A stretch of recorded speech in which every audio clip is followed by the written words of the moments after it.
Fala galera, sejam muito bem-vindos para mais um vídeo aqui no canal. Como vocês sabem, o canal ele tem alguns quadros, né? Então você tem ali o podcast que está um pouco desativado, mas prometo que vou voltar em breve. Você tem o Worship Session, que é ali um vídeo de adoração, um vídeo ali um pouco mais longo, né? De adoração, algumas músicas de adoração. Eu com meu violão ali, imagina que a gente está na mesma sala aí adorando o Senhor. Tem os devocionais semanais, né? São vídeos aí de 15, 20 minutos, com alguma reflexão para a semana. E você tem o Table Sitting e o João Indica. O João Indica tem esse nome porque é eu indicando alguma coisa para você, e o Table Sitting ele tem um significado que é mesa, semeando na mesa, né? Então é uma mesa que a gente conversa, não tem o teor de um devocional, né? Não é estilo pregação, mas é uma conversa, um estilo, um vlog que a gente debate sobre algum assunto. E hoje eu queria compartilhar com vocês a experiência que eu tive com a depressão, né? A gente está vivendo agora o Setembro Amarelo.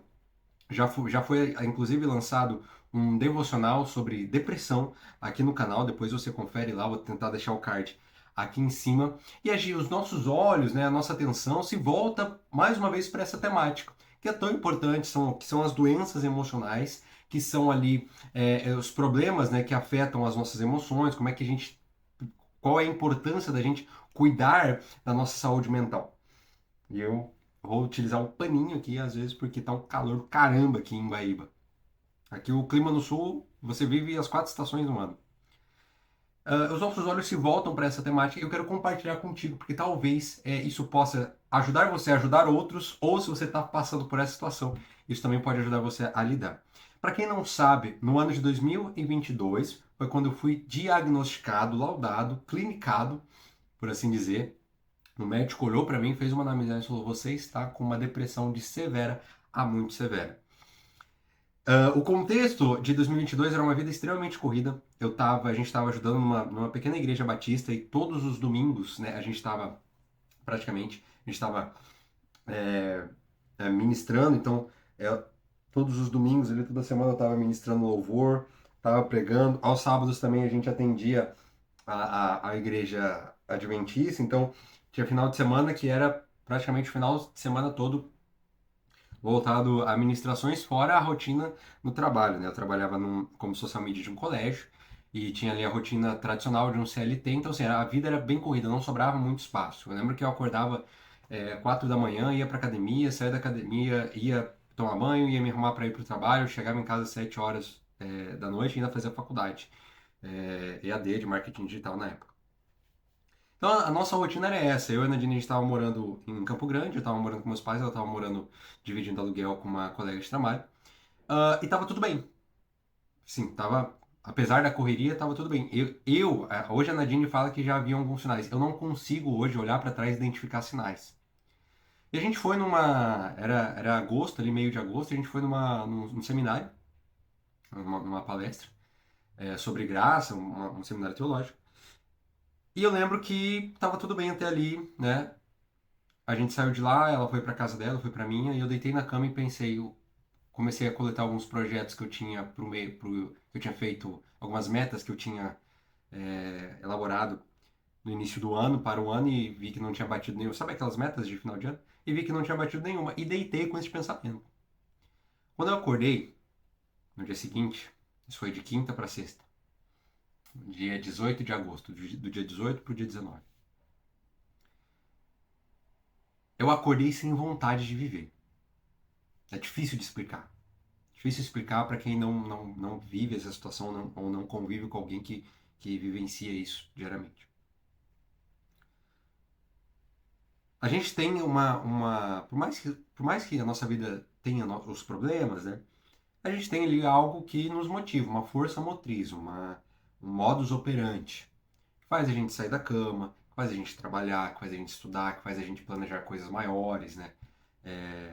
Eu quero mudar de casa, eu quero mudar de cidade, eu quero trocar de emprego, quero terminar a faculdade. Sabe essas coisas da vida, né?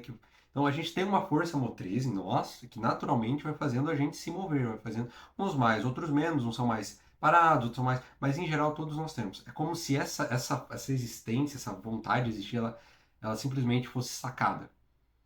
Como se fosse uma cirurgia, você retira. Uma cirurgia de retirada, você retira ali a vontade de viver. Eu não conseguia sair da cama. Eu até mandei mensagem pro pessoal do trabalho, olha, hoje eu não vou conseguir ir, até menti, né? Hoje eu não vou conseguir ir, tô gripado, tô doente, não vou poder ir. Tô vomitando. Mas não era isso. Era eu não conseguia sair da cama.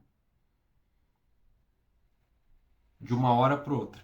De uma hora para outra. E eu não consigo lembrar de sinais, mas eventualmente haviam. Né? Eu particularmente não lembro. Para mim, na minha cabeça, na minha percepção, foi de uma hora para outra. Num dia estava bem, né? Inclusive naquele mês, alguns dias antes, 15 dias antes, tinha comemorado meu aniversário, né? Com amigos, com a família. E 15 dias depois eu não conseguia sair da cama. E mais do que isso, eu não queria viver. Sabe, é uma dor intensa e é por dentro, que te impossibilita de se planejar, que te impossibilita de sonhar, que te tira do prumo. Eu não conseguia fazer outra coisa a não ser ficar deitado e dormindo. Aquele dia eu dormi o dia inteiro. E pela minha cabeça passaram vários pensamentos de eu quero acabar com a minha própria vida, porque essa dor é que eu não aguento mais. E eu lembro que eu tinha um sentimento muito claro, eu quero acabar com a minha vida, mas eu não quero sentir dor nenhuma. Então, assim, não sei nem se o YouTube vai dar um downgrade no vídeo por causa disso que eu tô falando, mas assim, os métodos mais convencionais, né? Não pulsos aí, nada aqui, eu não queria sentir dor de nada. Eu queria acabar com a minha vida, mas não queria sentir dor. A verdade é essa. Se houvesse naquele momento na minha frente um método sem dor para eu retirar minha vida, provavelmente eu não estaria aqui falando com vocês hoje. Creio muito que ali também tinha cunho espiritual, uma batalha espiritual, meio que um espírito de morte rondando. Eu lembro que, não lembro, naquele final de semana, isso foi uma sexta-feira, no domingo, era aniversário da minha avó. E aí mãe do meu pai. E eu fui lá comemorar, a Nadine foi comigo, fomos todos nós lá, a gente almoçou junto com a família. E eu lembro que enquanto eu tava todo mundo ali rindo, conversando, sabe aqueles almoços de família bem tradicional? É como se eu É como se eu saísse daquele momento e visse tudo de fora, assim, como por um aquário. E eu ouvisse uma voz quase que audível. Aproveita, porque serão seus últimos momentos com eles. Eu já estava premeditando sair dali e fazer uma outra tentativa. Mas a voz era muito clara. Aproveita que são seus últimos momentos com ele. E não era uma voz de consciência, não era aquela. Não, era quase que como alguém falando aqui do meu lado. Então, assim, tudo me leva a crer que era algo espiritual também. Né? Era algo emocional que requeria tratamento, que requeria medicação, mas também era algo espiritual. Espiritual. Como eu disse, eu estava passando por muitas ministrações, eu ministrava o tempo inteiro, ministrava todas as semanas e muitas das vezes não me enchia da forma como eu deveria encher. Né? Eu liberava muita coisa, liberava muito óleo, mas não enchia novamente meus momentos no secreto não estavam 100%, sabe? É, e ele começou todo a vida mudou a partir dali. A minha vida mudou a partir dali, né? A minha sorte é que eu tive uma rede de apoio, minha família, a Nadine, a família da Nadine, mesmo estando longe, né, que hoje é minha família, mesmo estando longe, mandando mensagem de apoio, né? Meus pais ali já se mobilizaram, me colocaram numa terapia, e assim, gente, não tem argumentos alguém que tem preconceito contra a terapia, não tem argumento. Hoje em dia não tem argumento. Todo mundo deveria fazer em algum momento da vida, todo mundo precisa, e assim, a terapia foi um divisor de águas, foi algo, assim, acelerador, sabe? Foi assim, fundamental. Foi fundamental. Foi fundamental. Até se ela estiver vendo esse vídeo, tá? A Gabi mandou um abraço, assim. Mas enfim, para resumir a história e tentar dar alguns passos práticos. Essa foi a história de como eu desenvolvi depressão. Ali teve alguns sintomas de burnout, de síndrome do pânico. Eu não conseguia ficar perto de muita gente. Deixei de ir no aniversário de um amigo meu muito próximo, porque assim, não conseguia ficar perto de gente. Eu via gente, meu coração já acelerava, sabe? Me dava uma crise de ansiedade. Me ausentei do trabalho ali por 15 dias e assim, vivi todo um processo. Não consegui voltar a trabalhar normalmente. Tive que realmente pedir demissão. Olha, preciso cuidar de mim, tudo mais. Mas existem fatores que me ajudaram. O primeiro deles, me reconectar com o Senhor. Porque nesse meio tempo, enquanto estava vivendo essa turbulência, eu briguei muito com Deus. Falei, por que que o Senhor permitiu isso? Eu estou passando a pior fase da minha vida. Eu tô totalmente desregulado nos meus sentimentos. Não consigo sair da cama, por que que o Senhor permitiu isso? Fiquei bravo. E virei as costas. Mas Deus sempre estava lá, né? Nosso pai, meu pai sempre estava lá. Meu pai que está no céu sempre estava lá. E nunca desistiu, nunca se distanciou. Então, me reconectar com Deus foi o primeiro passo para começar a haver mudança e saber lidar com aquilo, porque a depressão não tem cura, ela tem tratamento. Até onde eu sei, né? Eu como leigo, não tem cura, ela tem um tratamento. E assim, é, não é que não tenha que ter pensamento positivo, nossa, eu vou sair dela, mas você tem que ter a noção que a doença está ali e que se você não se cuidar, ela pode voltar, né? Então, primeira coisa, me reconectar com Deus. Segunda coisa, movimento. Eu me obriguei, e isso foi orientação terapêutica, tá? Eu obriguei a me colocar em movimento. Sair da cama a tal horário, vai fazer exercício, vai correr. Nesse ponto, minha mãe particularmente me ajudou muito, ela sempre ia lá, me acordava, vamos sair da cama, vamos se mexer. Coloca em movimento ainda que você não queira. Porque a coisa que a gente menos quer é sair da cama, a coisa que a gente menos quer é interagir, a coisa que a gente menos quer é sair dessa zona de conforto. Mas sair disso, ainda que obrigatoriamente no primeiro momento, para mim foi fundamental. Para mim foi fundamental. Segundo, acho que ele segundo, terceiro, né, a rede de apoio, né, pessoas ali que realmente querem o seu bem, que podem te ajudar. No caso a Nadine, no caso meus pais, toda a minha família, o pessoal da igreja, meus amigos, todo mundo ali foi muito crucial, né? Tinha um amigo meu que todos os dias, sem exceção, durante esse processo, ele mandava mensagem. A gente até não podia se ver pessoalmente, mas ele mandava mensagem. João, como é que você tá? Tá tudo bem? Tô orando por você. João, como é que você tá? Uma coisa simples, mas que pra mim fez toda a diferença. Fez toda a diferença. Às vezes eu não respondia, às vezes eu não tava a fim de conversar, mas todo dia ele ia lá, religiosamente. João, como é que você tá? João, como é que você tá? Isso faz muita diferença. Cuide de quem, como dizia Chorão, cuide de quem corre do seu lado e quem te quer bem.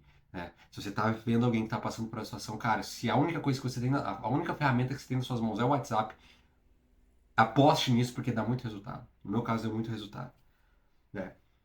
Eu até não podia responder, mas só de ver a preocupação, aquilo já me dava um gás, né? Exercício físico, não deixei de praticar exercício físico, assim, o exercício físico regular me ajudou demais, né? Mudar a minha alimentação, porque quando eu entrei nesse processo depressivo, eu queria buscar prazer imediato o tempo todo, através de várias coisas, através da pornografia e através da comida também.